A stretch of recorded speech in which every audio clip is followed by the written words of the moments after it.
During the last quarter of the 17th century, Hugh Tonkin, who lived in the manor of Trevornance, was endeavouring to build a decent working harbour at Trevornance Cove. Hugh held many mining interests, and with travel costs being what they were, easy access to the sea would have been a huge benefit to St Agnes mining. However, the harbour was washed away by the sea. Twice. Hugh found that he had to borrow money in order to save his finances. He borrowed a sum of £5,000 from James Kemp, a wealthy Penryn merchant. However, Hugh Tonkin did not pay a penny back to James Kemp of the principal sum or interest.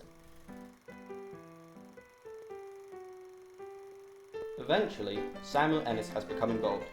He purchases the mortgage interest from James Kemp.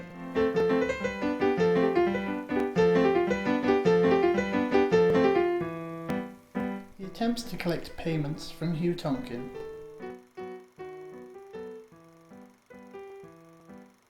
Samuel Enys sets up a payment plan for Tonkin. From this point, the matter is passed on to Hugh's son, Thomas, who is an MP. But he still fails to pay any of the money back, and Enys then moves to foreclose on him.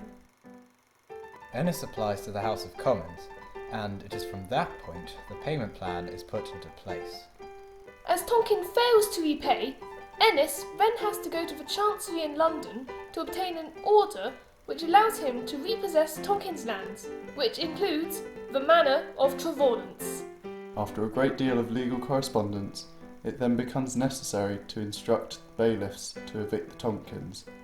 By obtaining Tonkin's lands, Enys becomes increasingly wealthy because of the lucrative mining interest held by the Tonkin family.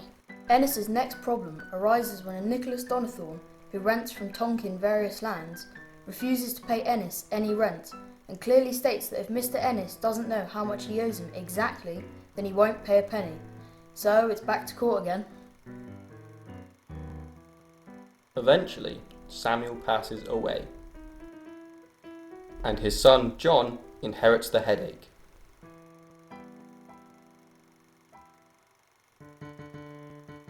One of the interesting things is that Thomas Tonkin ends up marrying James Kemp's daughter.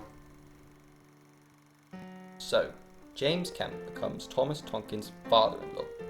He believes Tonkin has done this to avoid paying the debt.